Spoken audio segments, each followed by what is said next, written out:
Ya inició, ¿cierto? Sí.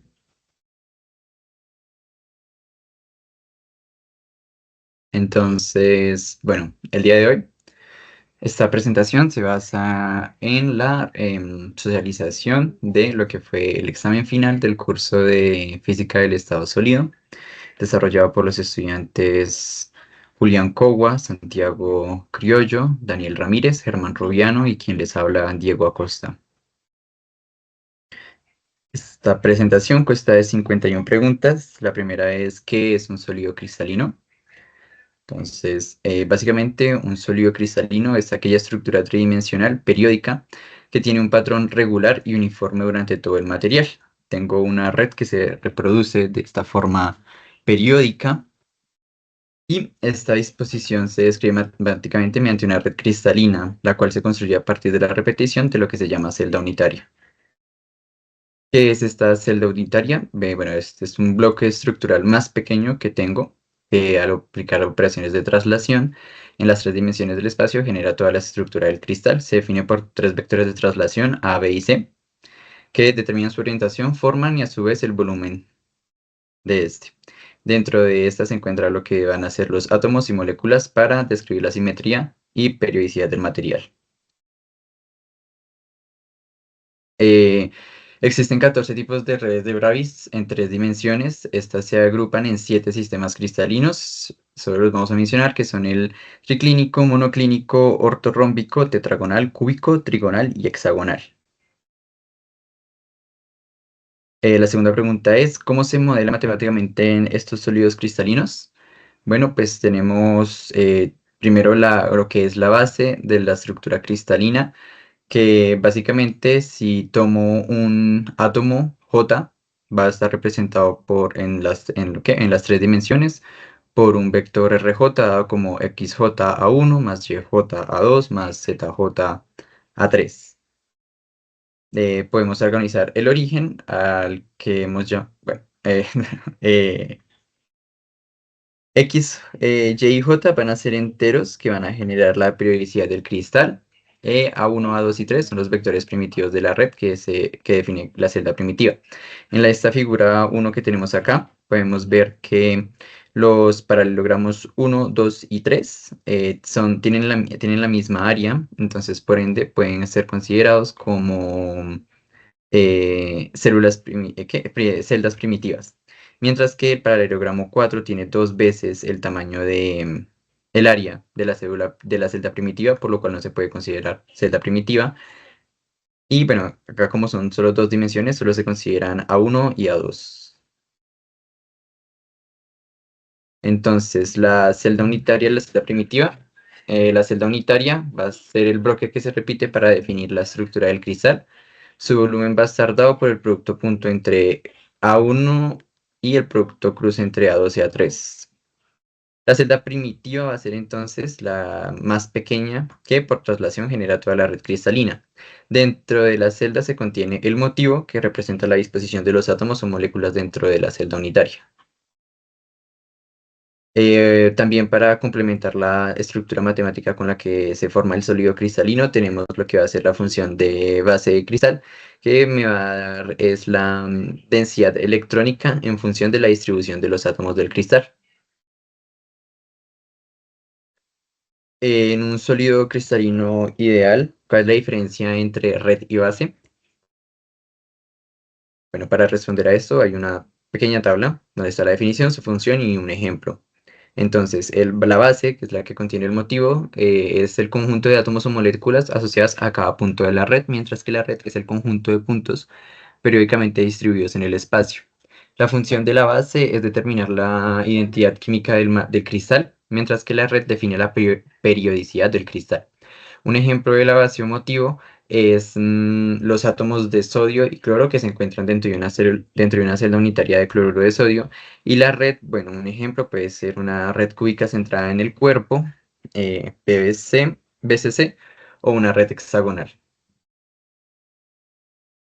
Ok, en física del estado sólido se habla acerca de la celda primitiva. Bueno, ¿cuál es la definición de esto? Entonces, Una celda primitiva de la red es el paralelogramo definido por los vectores primitivos de la red cristalina A1, A2, A1, A2, A3. Es la unidad mínima mediante la cual por traslaciones puede construir toda la estructura cristalina. Es un tipo de celda unitaria, pero su volumen es el más pequeño posible. Contiene exactamente un punto de la red cristalina. Su volumen está dado por la ecuación 2, la que ya vimos, el producto mixto de los vectores primitivos. En toda la red cristalina se puede generar al repetir esta celda en el espacio mediante traslaciones. Una forma también de obtener esta celda primitiva de la red es el método de Wigner-Seitz.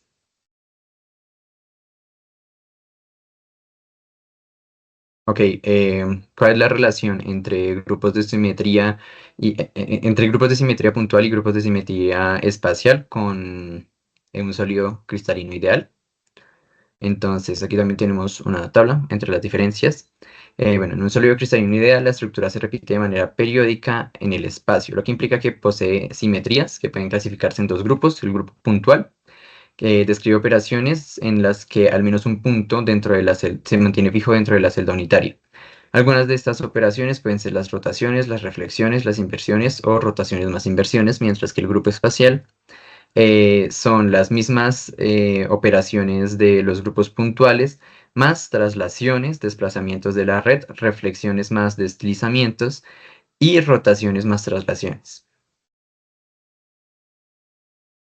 Otras características dentro de la importancia de cada uno en la red cristalina es que el grupo puntual determina cómo los átomos dentro de la celda unitaria pueden estar dispuestos.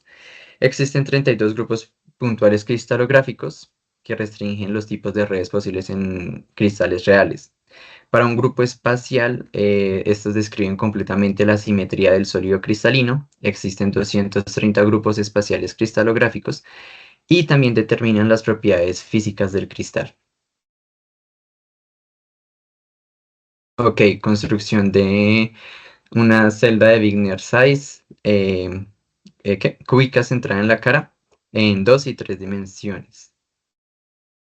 Bueno, en 2 dimensiones es más fácil de ver. El procedimiento que se hace para construir esas celdas de Wigner-Seitz es trazar líneas bueno, escojo un punto de la red, trazo líneas a los vecinos más cercanos y después trazo una línea normal a estas. En 3 dimensiones, ¿para qué? Para una estructura cúbica, se tienen que van a haber 12 vecinos, por lo cual entonces al trazar las 12 líneas y al trazar los 12 planos normales a estas, lo que obtengo es un rombo dodecaedro. Verificar las características en este ejercicio, lo que nos proponen es, nos dan una estructura de sulfuro de zinc. Y nos dicen, bueno, nos dan una tabla en donde nos dicen cuál va a ser su volumen, los puntos, los puntos de red por celda, el volumen primitivo de la celda. Y la misión, bueno, es verificar que esta información sea correcta. Entonces, para el volumen de la celda convencional se tiene que, pues, el parámetro mínimo de red es A, si es cúbica, entonces voy a tener que el volumen convencional va a ser A al cubo, concuerda con la tabla. Los puntos de la red por celda convencional, entonces en FCC los átomos se ubican en 8 esquinas, un octavo de estos dentro de cada celda.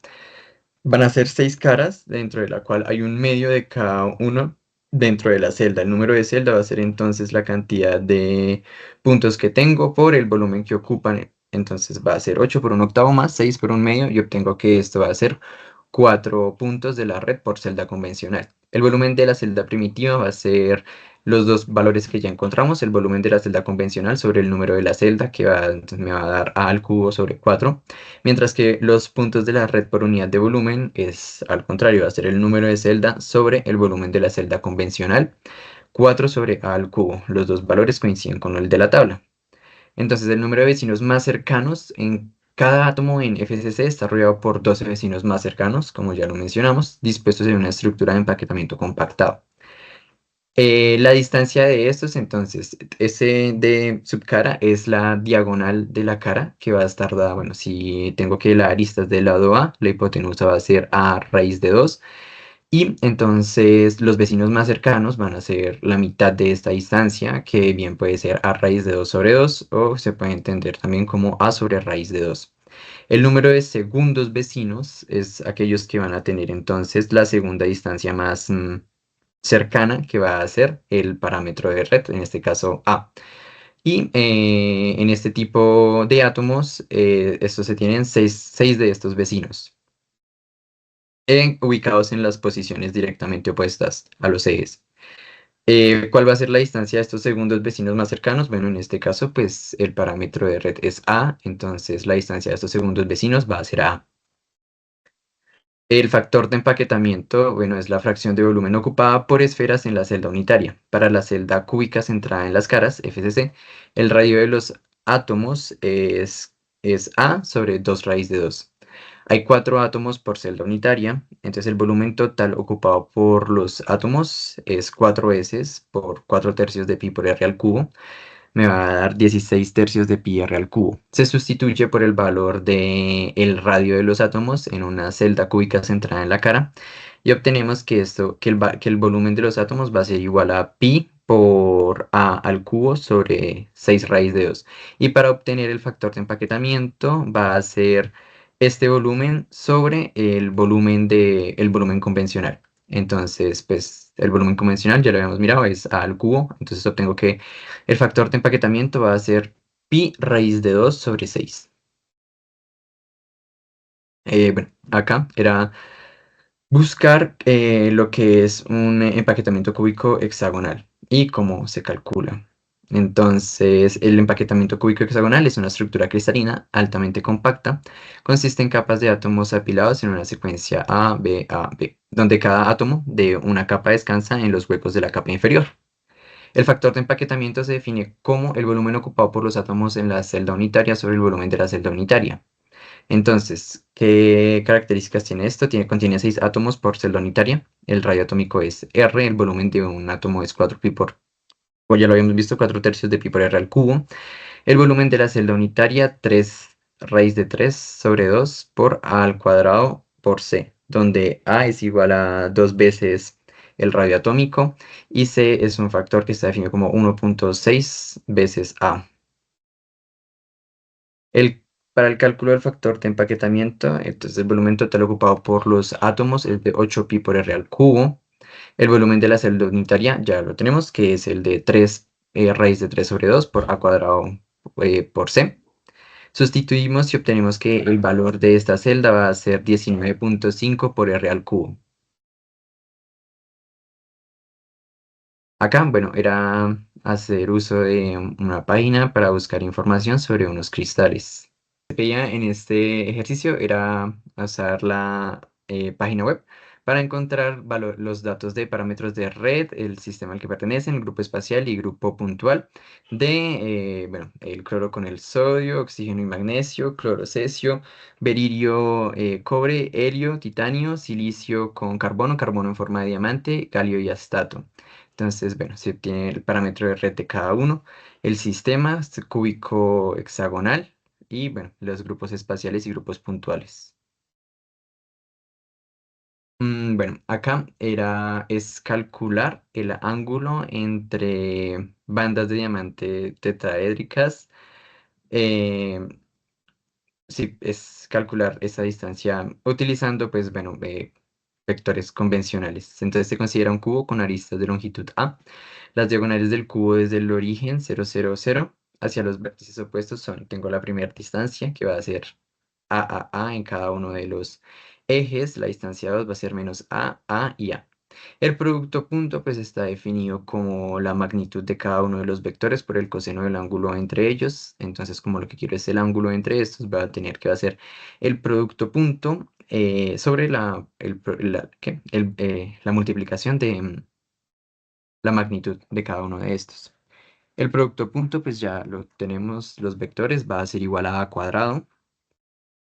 La magnitud de estos va a ser igual al cuadrado de cada uno de sus componentes, a la raíz cuadrada del cuadrado de cada uno de sus componentes. Obtengo que para los dos es igual a raíz de 3. Cuando reemplazo esto en el coseno de teta, obtengo que va a ser a cuadrado sobre 3a cuadrado.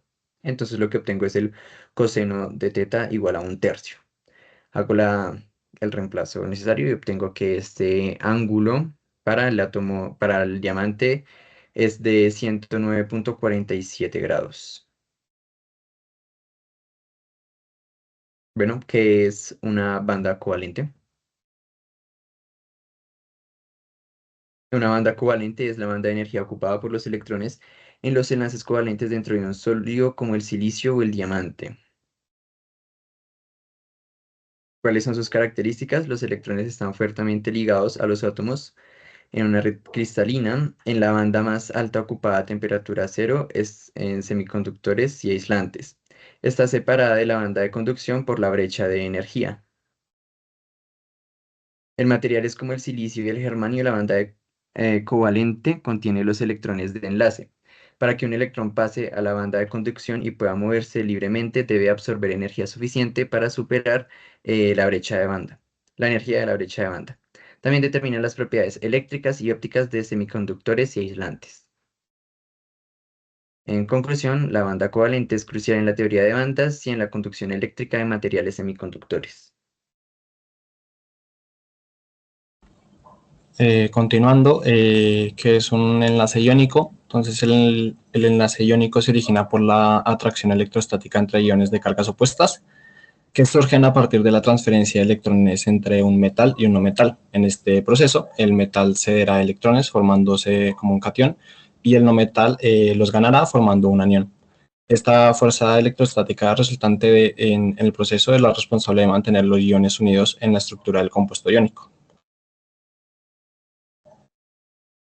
Este tipo de enlace, con algunos enfoques de diferentes autores, en este tipo de enlace es uno de los principales mecanismos de unión química junto con el enlace covalente. Su importancia radica en la estructura altamente organizada que forman los compuestos iónicos, influyendo directamente así en sus propiedades físicas.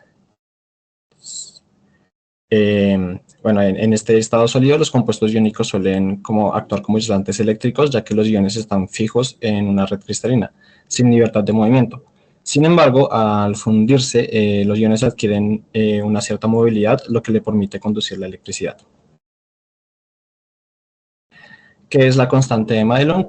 La constante de Madelung es un valor numérico que describe la interacción electrostática en un cristal iónico. Esta constante cuantifica la energía electrostática total por ion, considerando las interacciones con los iones vecinos dentro de la estructura cristalina. Su valor depende de la disposición geométrica de los iones en la red cristalina que se esté estudiando y es fundamental en el cálculo de la energía de la red de los compuestos iónicos. Entonces, para poder hallarla, se toma como base que esta constante de Madelung se obtiene por la energía potencial electrostática de un ion en una red cristalina, y donde esta energía es debida a la ecuación que se ve ahí, donde n va a ser el número de iones de la red del cristal, a va a ser la constante de Madelung que estamos describiendo, es la carga del electrón, y epsilon sub 0 va a ser la permitividad del pasillo, y r sub 0 es la distancia interatómica entre los iones del signo opuesto. Para el cálculo ahora sí de la constante de Madelung, entonces lo que se utiliza es una suma alternante de Coulomb, en donde el signo más o menos de la sumatoria se va a ir alternando dependiendo de si el ion vecino tiene una carga positiva o una carga negativa. Y a su vez, el valor R sub I va a ser una distancia entre los términos I-ésimo y J-ésimo de la red cristalina. Este cálculo normalmente se suele hacer por medio de cómputo, ya que es un cálculo que es condicionalmente convergente, entonces para poder obtener una suma precisa se realiza por medio de un ordenador.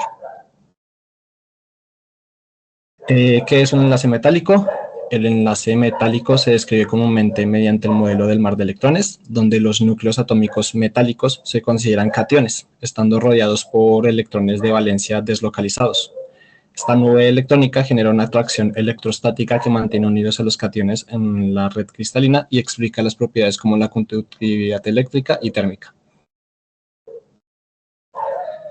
Existen otros modelos como la teoría del gas de electrones, que describe este enlace como el resultado del movimiento libre de electrones de valencia dentro de la estructura metálica, permitiendo así una cohesión del material específico.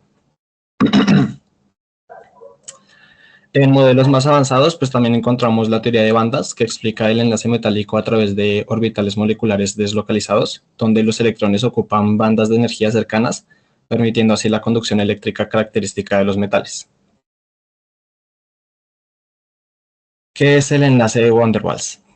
El enlace de Van der Waals abarca un conjunto de fuerzas de interacción débil entre átomos o moléculas, sin transferencia ni compartición de electrones, por lo que estas interacciones surgen de atracciones electrostáticas entre dipolos temporales o permanentes, y a su vez se pueden clasificar en tres tipos principales. Una de estas es la fuerza de London, donde estas son las fuerzas son mucho más débiles y se originan por fluctuaciones temporales en la densidad electrónica, generando de esta forma dipolos instantáneos, que son las únicas fuerzas intermoleculares presentes en las moléculas apolares, como los gases nobles y el metano. En la interacción dipolo-dipolo se presentan moléculas polares, donde la distribución asimétrica de carga genera una atracción entre los extremos de cargas opuestas, siendo así pues que son mucho más fuertes que la fuerza de London, pero mucho más débiles que un enlace de hidrógeno. Aquí podemos ver una representación gráfica de cómo es el dipolo instantáneo y el dipolo inducido. En comparaciones, pues entonces encontramos, como haciendo un breve repaso, de que por parte de Van der Waals su naturaleza no es una interacción débil, por el iónico es una atracción fuerte, por el covalente es una interacción fuerte y por el metálico es variable dependiendo del tipo del sólido. En el caso de Van der Waals, esta es débil específicamente con gases y con líquidos. Que es un enlace de hidrógeno. El enlace de hidrógeno es una interacción intermolecular que ocurre cuando un átomo de hidrógeno enlazado covalentemente a un elemento altamente electronegativo es atraído por otro átomo electronegativo de una molécula diferente. Entre sus características principales, pues encontramos que es una de las más fuertes fuerzas intermoleculares y tiene un impacto significativo en las propiedades físicas y químicas de las sustancias, como el punto de ebullición y la solubilidad. Esto es debido al enlace o puente de hidrógeno, ya que este pues se da cuando el hidrógeno se une a un elemento fuertemente pues, electronegativo, como habían mencionado. Bueno, entre otras características principales encontramos pues que se da entre dipolos permanentes generando una fuerte atracción.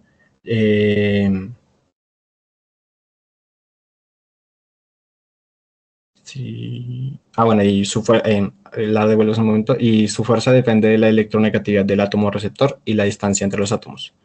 Es direccional, lo que significa que está orientado a átomos claves para su estabilidad específica. Ahora recordando el curso de óptica, que es la difracción de luz. Entonces la difracción de luz es un fenómeno en el que una onda de luz se desvía al encontrarse con un obstáculo o una rendija de tamaño comparable a su longitud de onda, donde este comportamiento se puede evidenciar en la naturaleza ondulatoria de la luz y no puede explicarse por la óptica geométrica. Para este entonces, como una descripción general, encontramos que con el principio de Humes-Fresnel, cada punto de una onda incidente actúa como una fuente secundaria de las ondas esféricas, generando así pues una superposición que genera un patrón de difracción específico de la onda. Estos patrones de difracción pues se pueden encontrar como varias partes en donde pues dependiendo del tipo de rendija, si es una rendija simple o una rendija de difracción de múltiples rendijas de difracción, entonces se observan franjas brillantes como una interferencia constructiva y oscuras en la interferencia destructiva en la pantalla.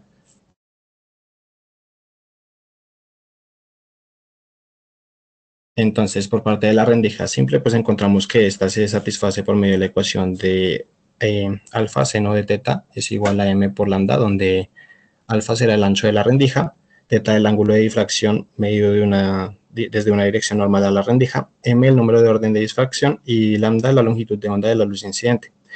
Estos valores a su vez corresponden a las posiciones de los máximos de la intensidad. Si se quiere hacer una revisión de los mínimos de intensidad, estos ocurren en la ecuación de abajo, que es alfa seno de teta es igual a m más 1/2 de lambda, satisfaciendo así la parte de los mínimos.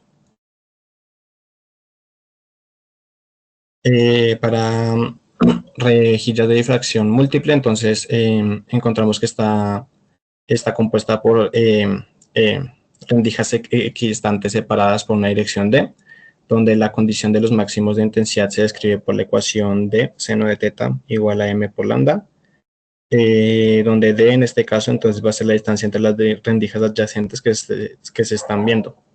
Para este caso específico, la intensidad del patrón es mucho mayor que para la rendija simple, ya que la interferencia en este caso se ve que es una interferencia constructiva de las ondas provenientes de cada una de las rendijas.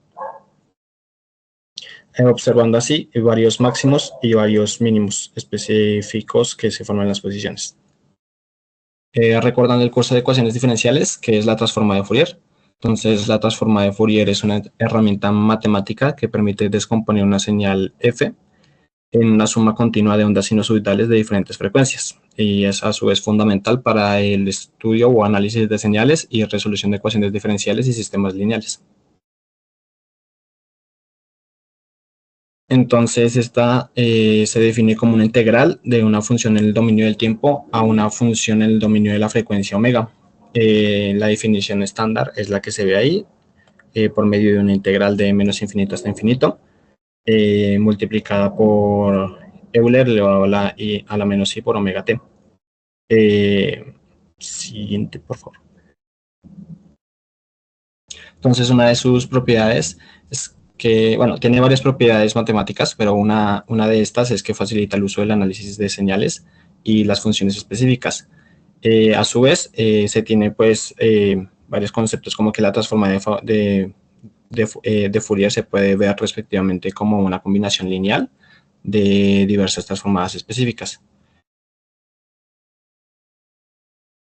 También encontramos que esta transformada tiene un cierto desplazamiento en f de t en un tiempo en una cantidad de t sub 0, significando esto que el desplazamiento en el tiempo de la función corresponde a una multiplicación de su transformada por un factor exponencial.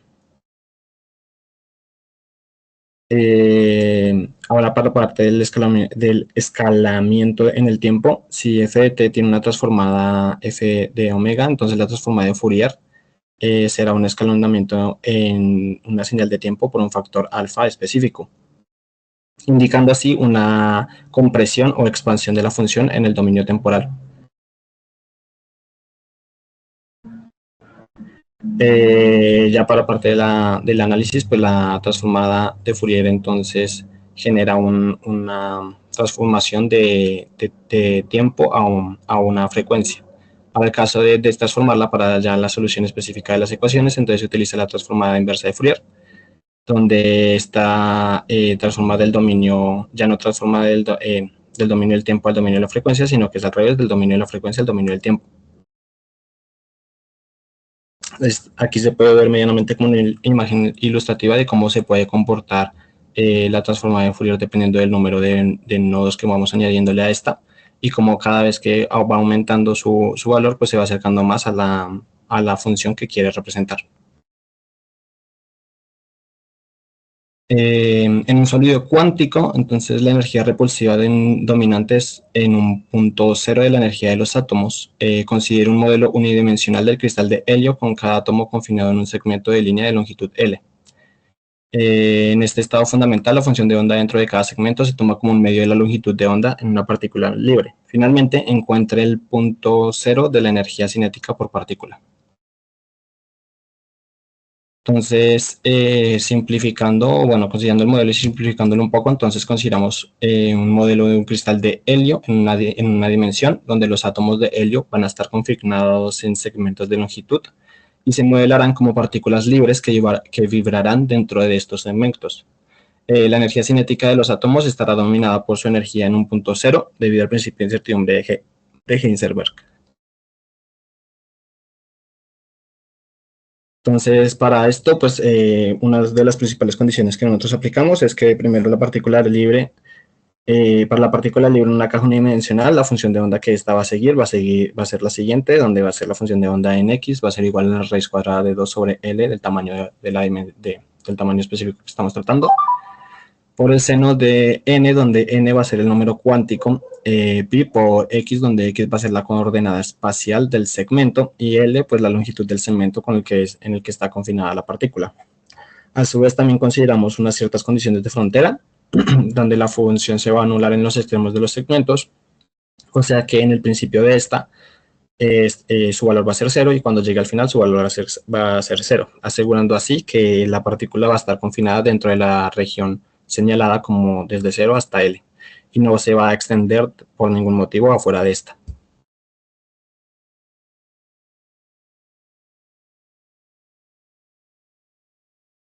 Entonces, para la parte de la energía cinética en el punto 0, entonces la energía cinética de la partícula libre en el pozo unidimensional va a estar dada por la ecuación de energía, va a ser igual al momentum asociado al estado cuántico n, sobre 2 por la masa de la partícula específica.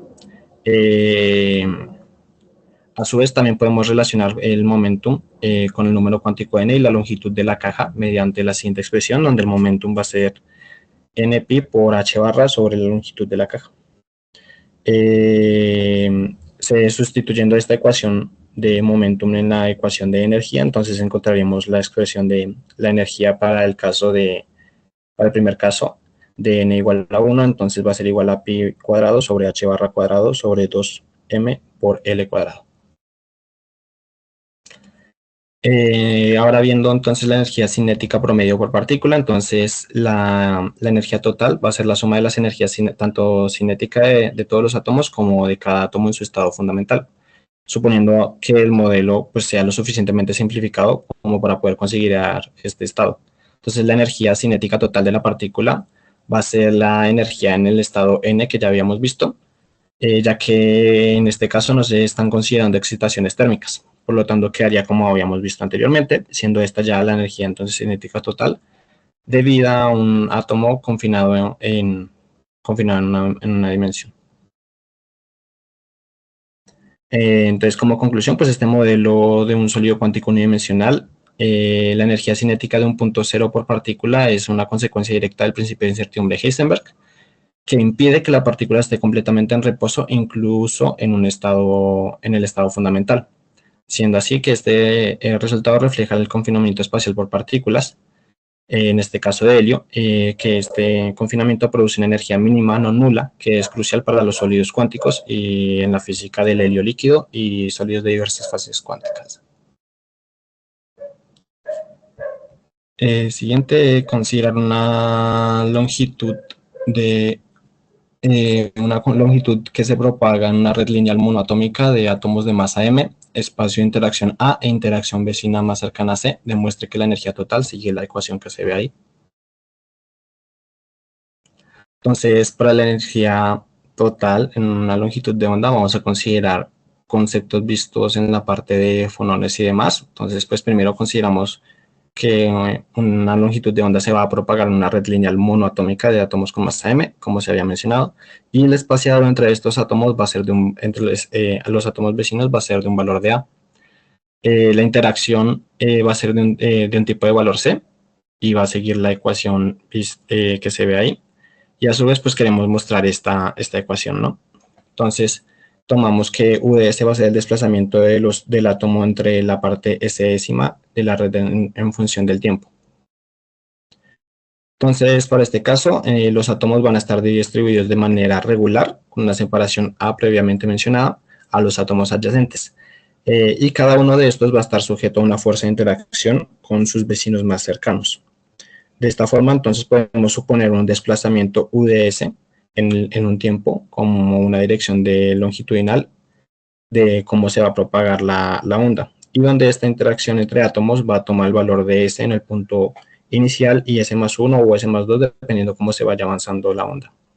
Esto se puede describir mediante la ley de Hooke y podríamos entonces terminar encontrando, entonces, pues por parte de la energía cinética, pues encontramos que para este caso es un medio de la masa específica del átomo que se está revisando, por la derivada de la posición específica en la que está, en un tiempo al cuadrado. Y por parte de la energía, y bueno, como estamos tratando de una red, entonces realizamos una sumatoria para poder ver la suma de energías cinéticas de cada uno de los átomos.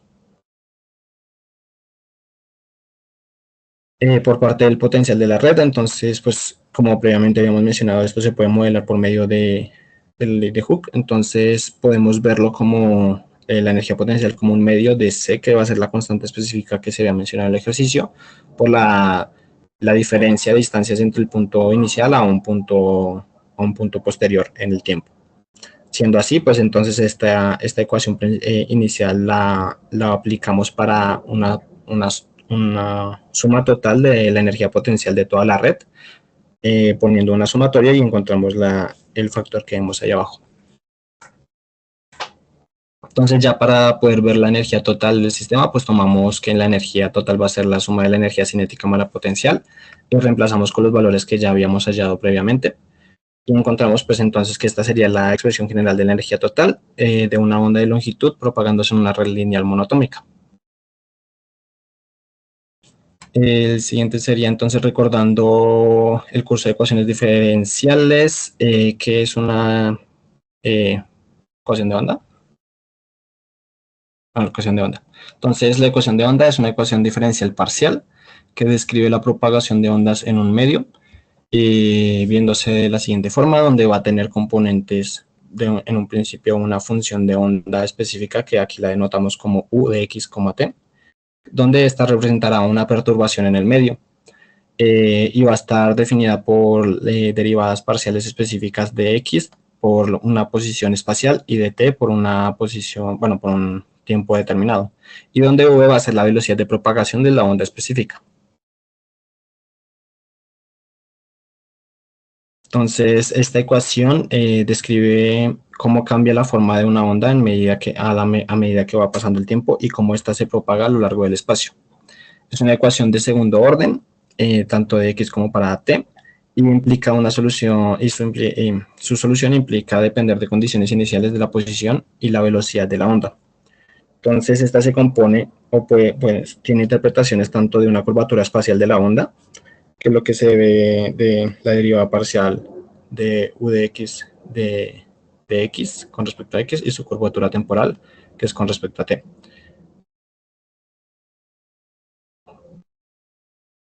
Entonces, para una parte de interpretación física, pues está la parte de la derivada parcial cuadrada de u de x con respecto a x. Es la parte de la curvatura espacial de la onda, siendo que si en este caso la curvatura es positiva, indicará que la onda está subiendo, y si es negativa, que la onda estará descendiendo. Para la parte de la derivada parcial cuadrada de u de x con respecto a t, entonces esta será la parte de la aceleración temporal de la perturbación de la onda, en donde el cambio del tiempo, el cambio en el tiempo de la perturbación dependerá de las fuerzas locales que actúen sobre el medio a lo largo del tiempo. El término específico v cuadrado va a ser pues una constante que dependerá de las propiedades del medio por el cual esté transitando la onda, y determinará la velocidad por la cual la onda se esté propagando. Una solución general que se puede utilizar para solucionar la ecuación es la de la superposición de ondas planas, donde f y g serán funciones arbitrarias que describirán las ondas que se propagan en direcciones opuestas a lo largo de un eje x.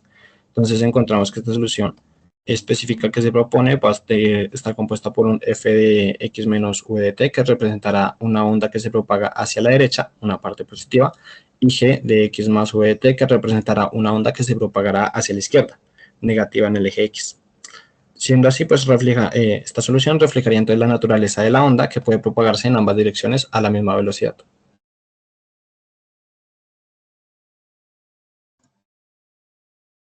Bueno, para el siguiente punto, habla sobre qué es el modelo de electrones libres. Entonces, el modelo de electrones libres describe los electrones de conducción en un metal como un gas cuántico de partículas no interactuantes. Este modelo se basa pues, en la ecuación de Schrödinger para describir el comportamiento colectivo de los electrones en una red cristalina, y específicamente ignorando pues, la interacción entre ellos y con los iones del sólido.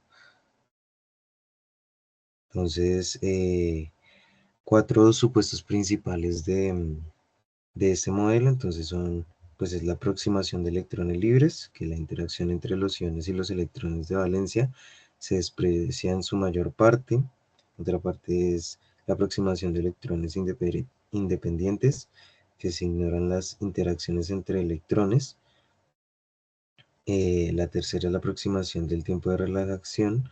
Existe algún mecanismo de dispersión desconocida tal que la probabilidad de colisión de los electrones es inversamente proporcional al tiempo de relajación tau, que representa el tiempo promedio entre colisiones. Y el otro es el principio de exclusión de Pauli, en el que se hará énfasis más adelante.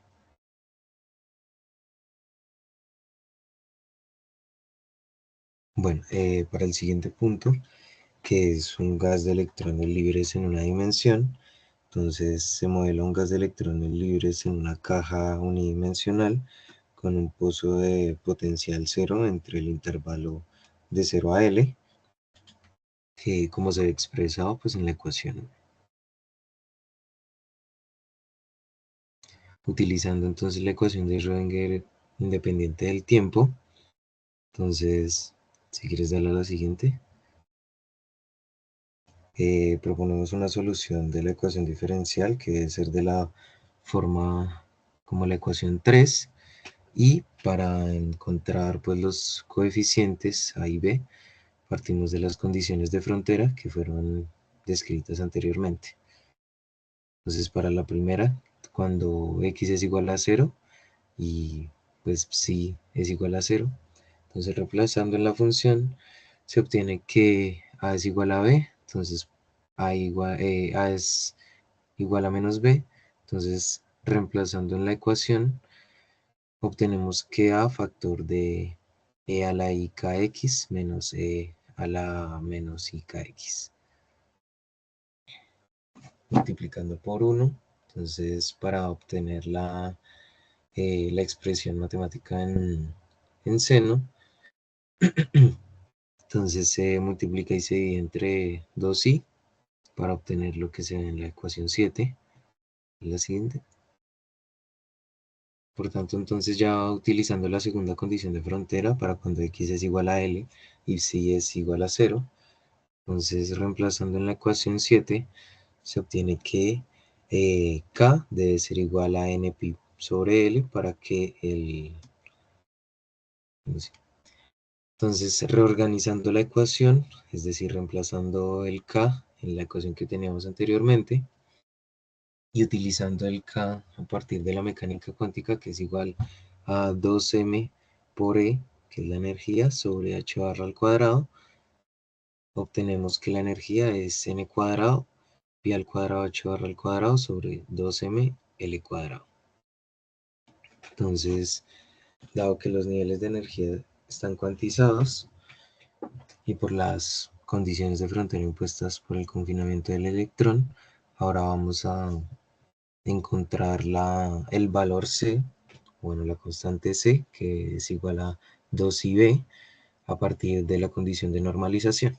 Entonces, reemplazando en la integral y cambiándole por la identidad trigonométrica de seno al cuadrado, obtenemos que C debe ser igual a raíz de 2 sobre L.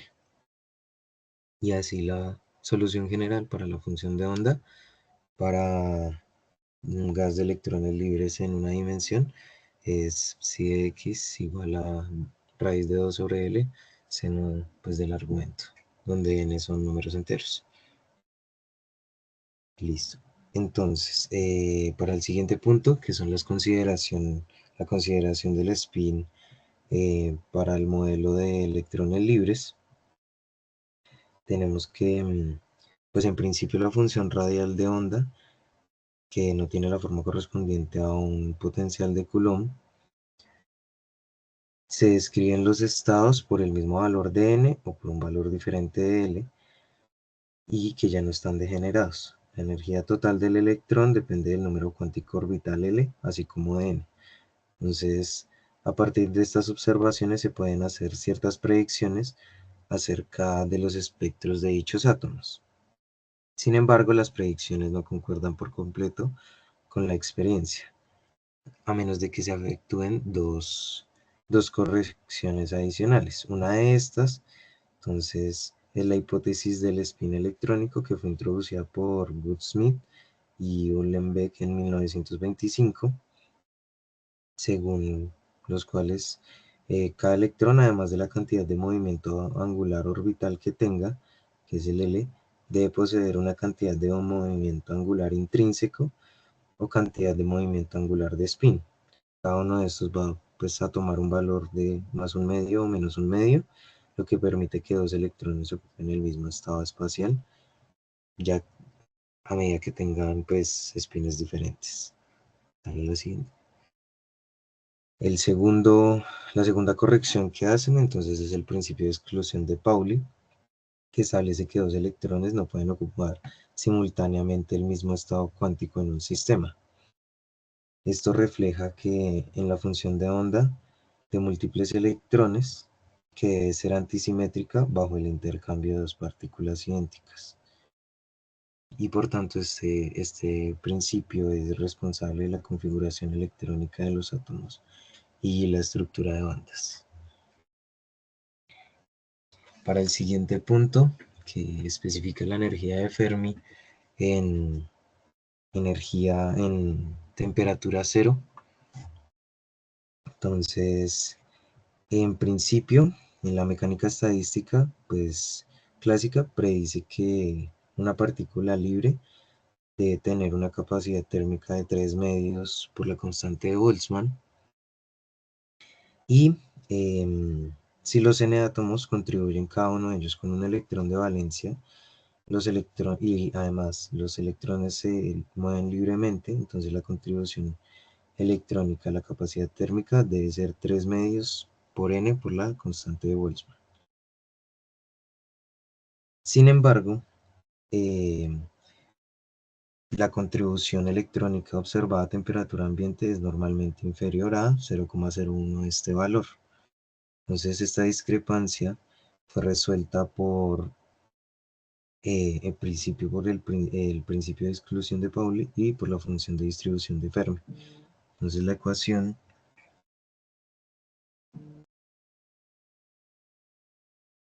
ecuación correcta dice que, en palabras textuales, dice que el calor específico se anula en el cero absoluto y que temperaturas bajas es proporcional a la temperatura absoluta.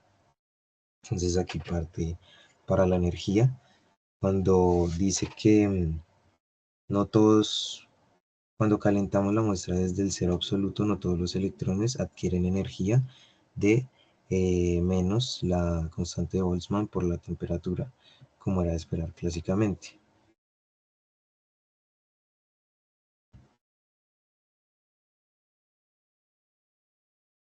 La siguiente, por favor. Listo, entonces la siguiente pregunta dice qué son los fermiones y qué es la estadística de Fermi-Dirac.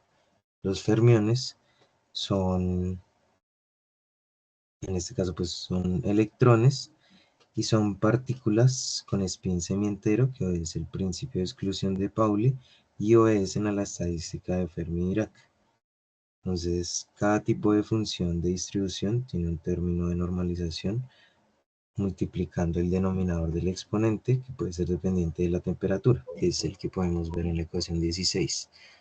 Esa distribución está dada por eso, donde sub f es la energía de Fermi y a continuación pues la probabilidad de que un estado de energía E esté ocupado a temperatura T viene dado por la función de distribución, que eso viene siendo la estadística de Fermi-Dirac. Esa función describe la ocupación de estados electrónicos en metales y en semiconductores.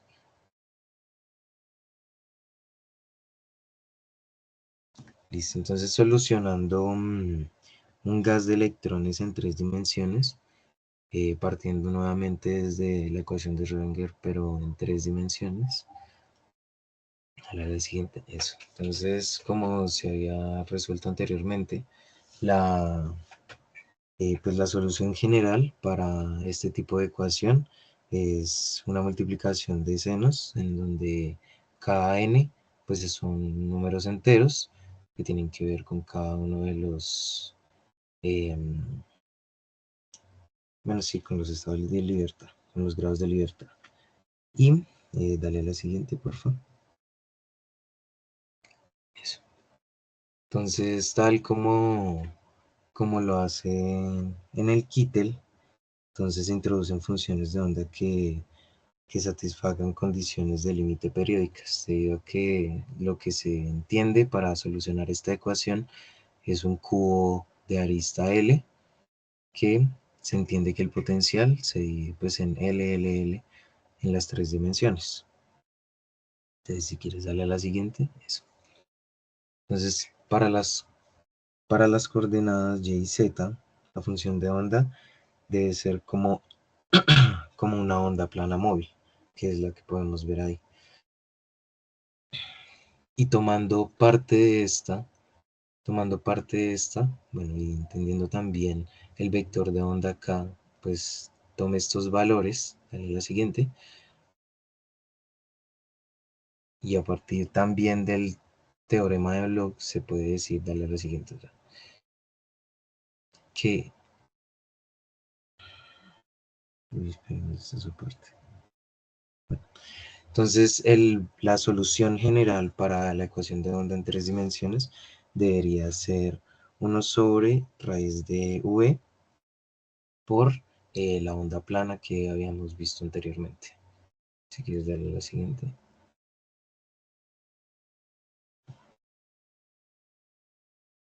Listo. Entonces, ¿qué es la superficie? Y en este mismo voy a tratar el siguiente punto, que es qué es la superficie y qué es la esfera de Fermi.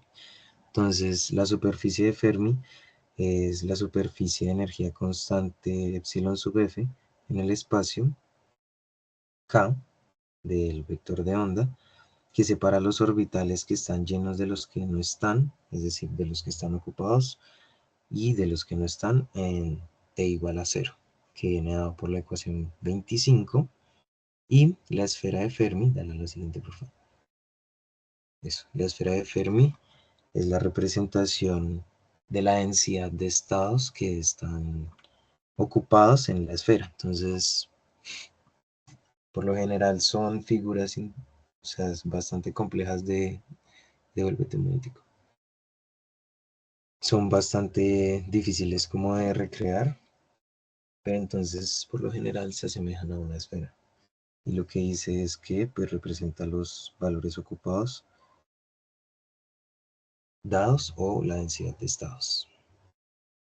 Y finalmente para la velocidad de Fermi, pues la velocidad como tal se define como la velocidad de Fermi se define como la velocidad de los electrones en el nivel de energía de Fermi en un sistema de electrones libres.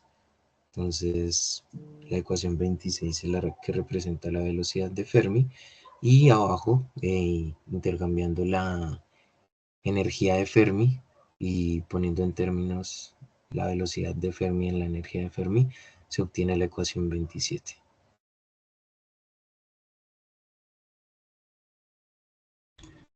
Continuando con ese aspecto de la energía de Fermi, la superficie de Fermi, algo muy importante es el radio de Fermi, donde sí se dibuja todos los posibles estados de los electrones en una esfera, en este espacio recíproco. El radio de esa esfera se va a llamar este radio de Fermi, que viene dado por la expresión que va a ser dado por K sub F, que va a ser igual a 3pi cuadrado por n, donde n es la densidad numérica de los electrones libres o la concentración de electrones por unidad de volumen, esto elevado a la 1/3. Todo esto se refiere al módulo como tal del vector de Fermi. Ahora en el vector de Fermi, que es el vector de onda que delimita estos estados electrónicos ocupados en un material conductor en el límite de la temperatura, que es 0, o sea, T igual a 0, que en muchos casos de este radio y el vector de Fermi delimitan la zona de Brillouin mediante la construcción de esta superficie de Fermi. Puedes seguir, por favor. Así que para determinar esta energía cinética en el gas de electrones, se tiene en cuenta la densidad de estados que viene relacionada, que es una función que tiene relación con la energía de Fermi, que es para electrones libres en un gas tridimensional, donde siendo realmente estrictos, esta densidad es de los orbitales y es de una partícula, donde el volumen es igual a 1. Así que esta función viene dada por el volumen del sistema, la masa del electrón, la constante de Planck reducida y la energía de Fermi. Dale siguiente, por favor.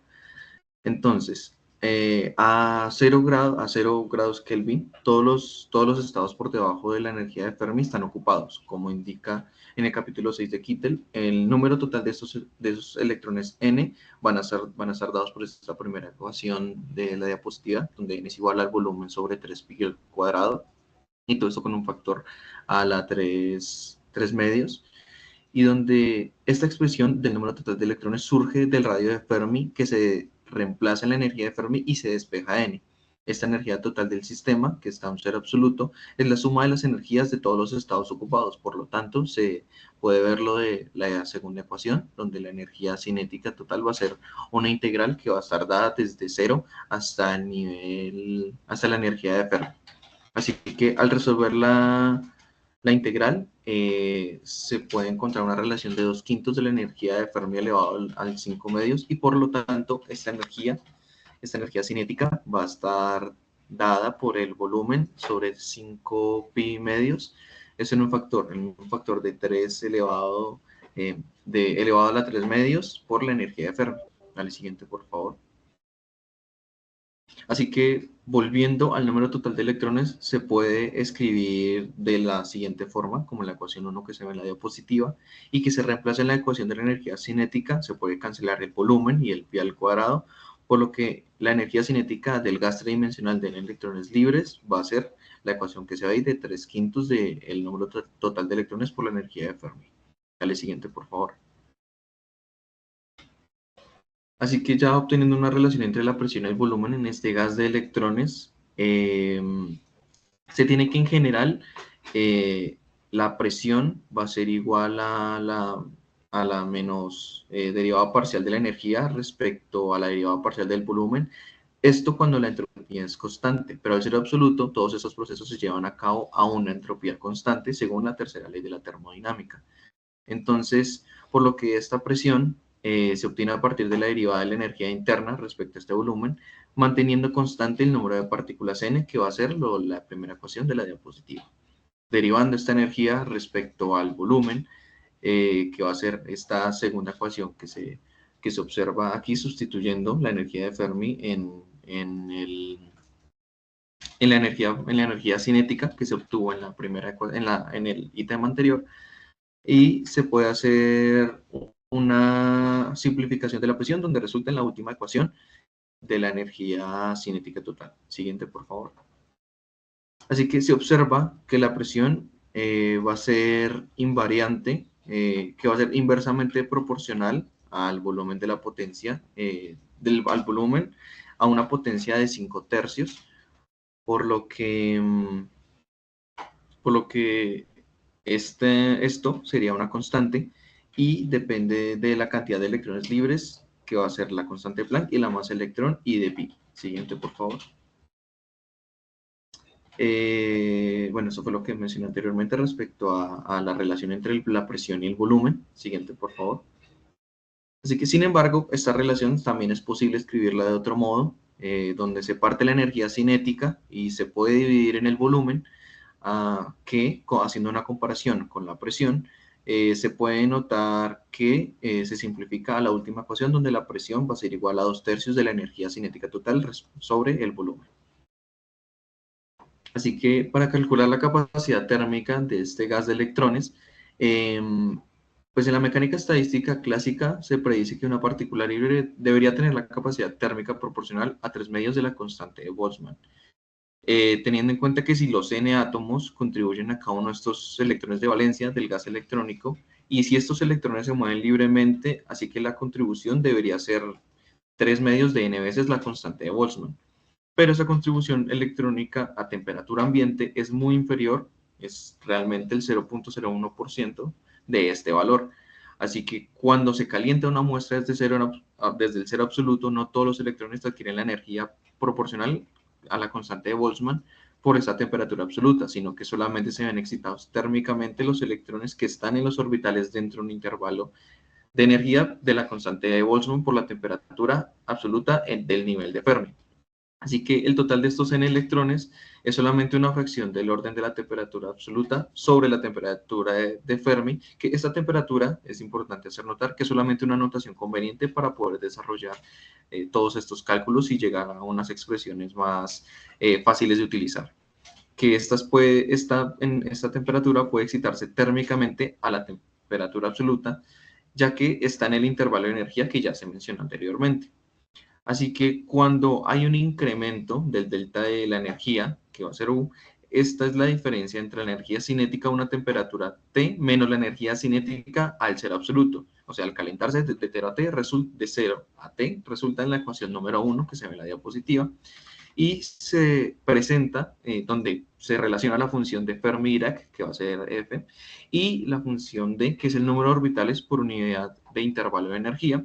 Así que utilizando esta identidad del número de electrones, al multiplicar por esa energía de Fermi, resulta en la ecuación número 3, que va a servir para reemplazar en la energía. El siguiente, por favor. Así que esta primera integral de la energía de Fermi, que va hasta el infinito, da la energía necesaria para hacer pasar los electrones de esta energía a orbitales de energía superior. Es la segunda integral, que va de 0 a la energía de Fermi, es la necesaria para llevar estos electrones a esta misma energía, donde ambas contribuciones van a ser positivas. El producto de la función de Fermi-Dirac por la densidad de estados va a ser, por este diferencial de la energía, va a ser el número de electrones elevados a los orbitales comprendidos dentro del intervalo de energía del diferencial a una energía epsilon, que va a ser mayor a la energía de Fermi, y el factor de 1 menos esta función de Fermi-Dirac de la segunda integral es la probabilidad de que el electrón haya sido extraído del orbital de la energía.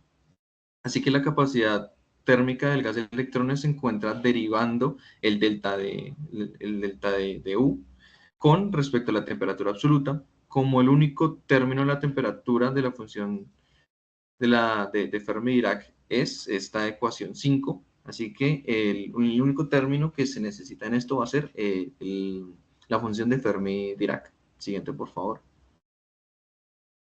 Así que para una mejor aproximación se va a valorar la densidad de los estados para la energía de Fermi y se extrae de esta integral, siendo una constante. Y asimismo se realiza una aproximación de la diferencial en la función de Fermi-Dirac respecto a la temperatura con una sustitución que va a ser igual a X igual a la energía menos la energía de Fermi sobre tau, donde tau va a ser la constante de Boltzmann por la temperatura absoluta. Y esta integral va a resultar ser lo que se ve en la ecuación 7. Siguiente, por favor. Así, esta capacidad térmica de un gas de electrones va a resultar siendo lo de la ecuación 8, recordando que la densidad de estados va a ser la ecuación 9 y se sustituye para obtener este resultado final para la capacidad térmica del gas de electrones a estas bajas temperaturas, que va a ser la ecuación 10. Siguiente, por favor.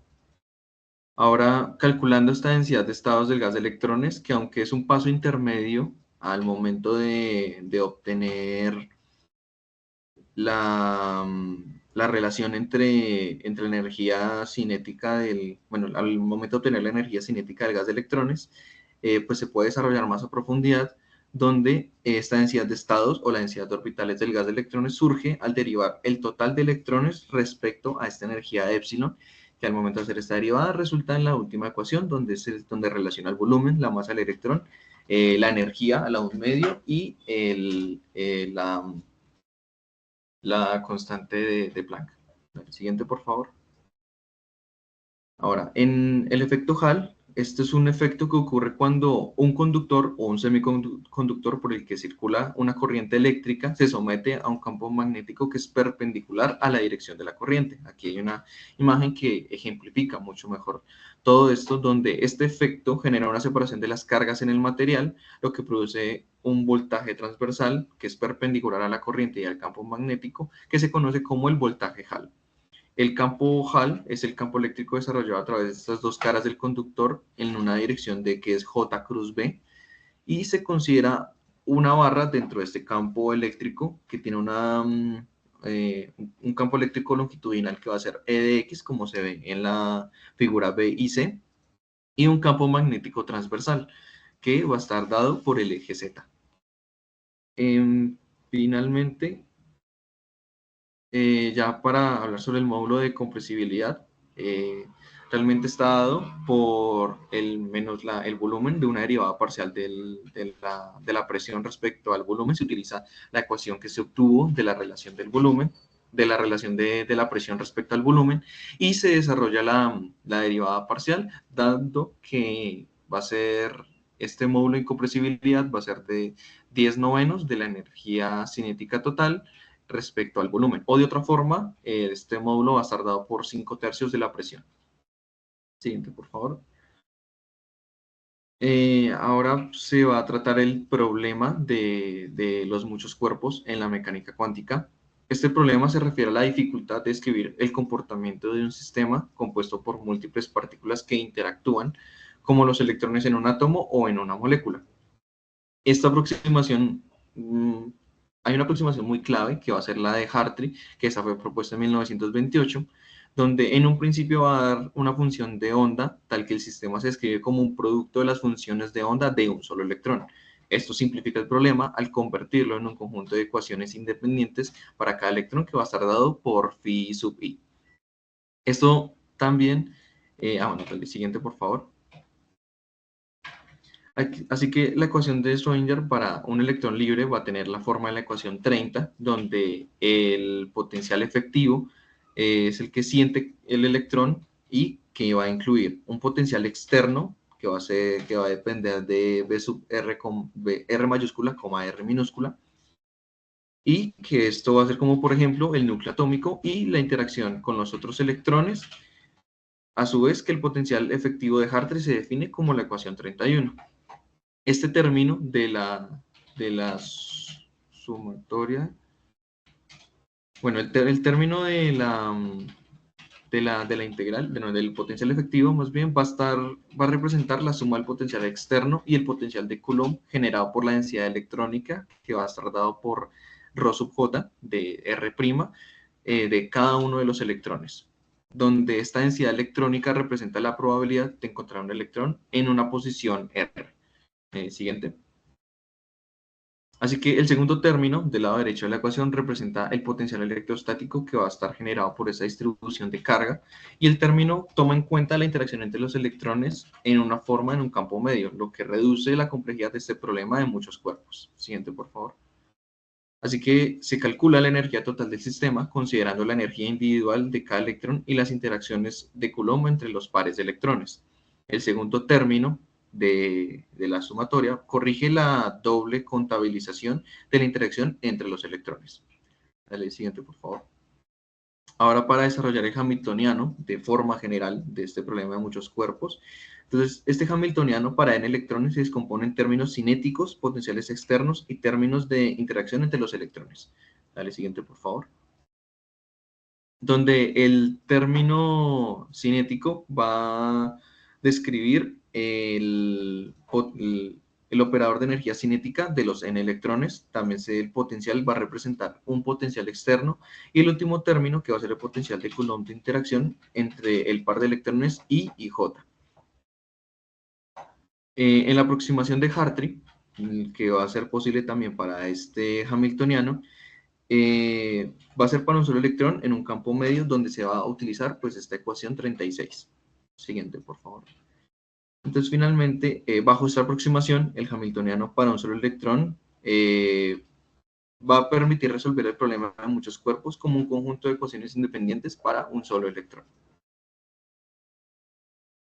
Bueno, continuando aquí con las preguntas 42 y 43 que nos dicen que, pues, que es la aproximación de Oppenheimer y la aproximación adiabática, y la 43 que la incluyo aquí, que nos habla, que nos pregunta cuál es la diferencia entre estas dos. Bueno, entonces, primero, la aproximación de Oppenheimer nos dice que el movimiento de los electrones es mucho más rápido el de los núcleos, ya que la masa de los núcleos es mucho mayor que la masa de los electrones.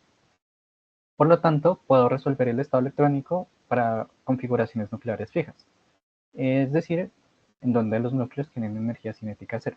Entonces, puedo representar la función de onda que soluciona el sistema como la multiplicación de una función de onda que describe la parte nuclear y una función de onda que describe la parte electrónica.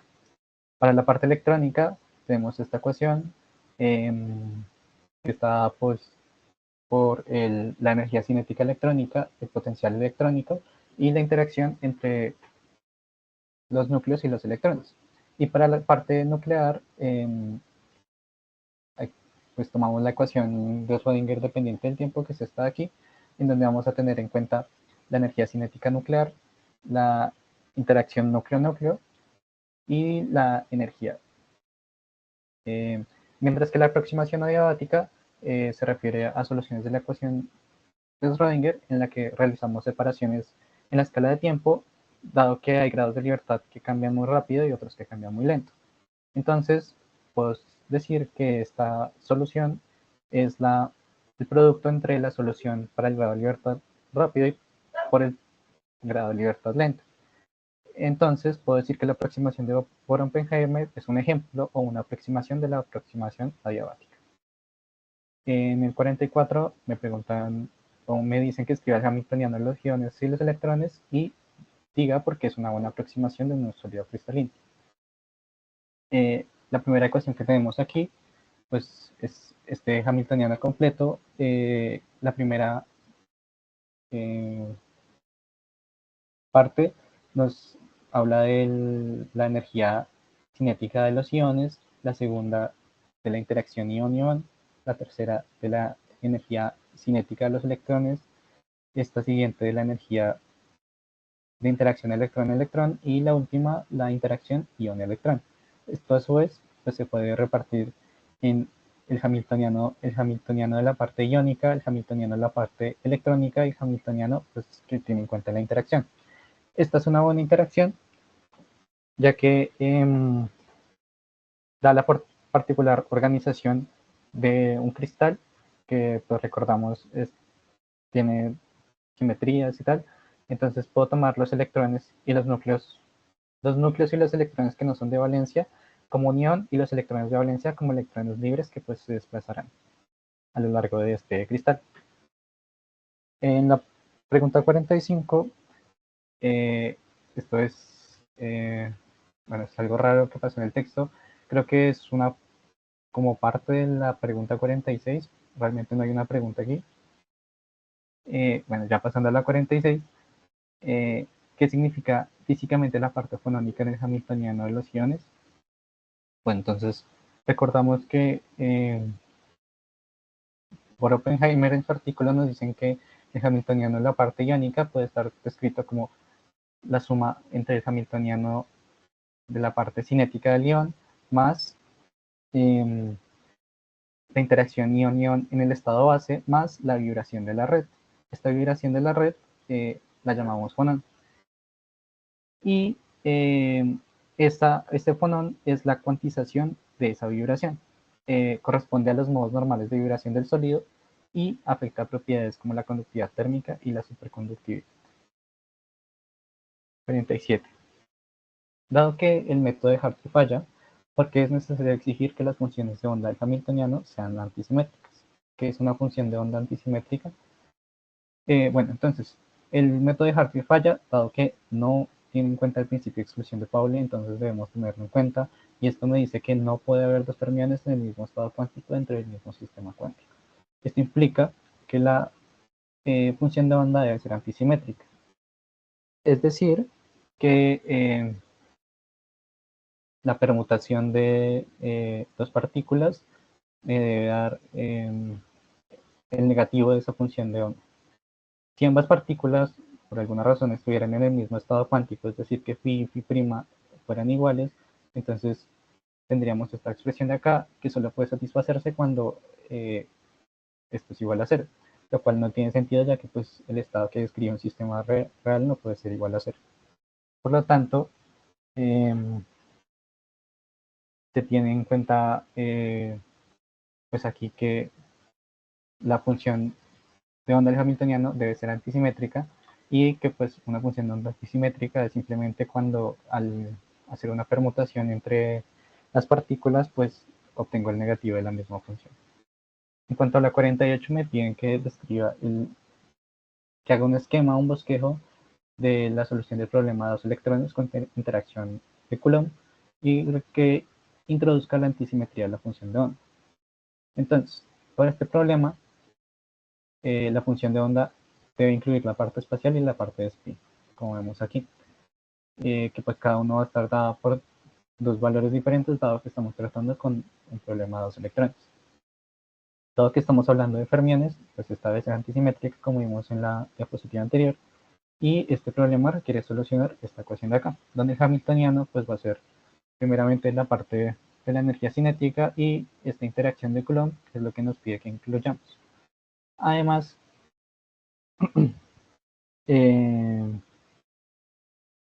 pues para cumplir esta simetría debemos formar un determinante de Slater con orbitales de un solo electrón, separar la función de onda en partes espaciales de spin, que es lo que hacemos en la primera ecuación, y se requiere que la parte del spin sea un singlete o un triplete, dependiendo del intercambio simétrico o antisimétrico. En la 49 nos dicen cómo se construyen las operaciones de antisimetrización.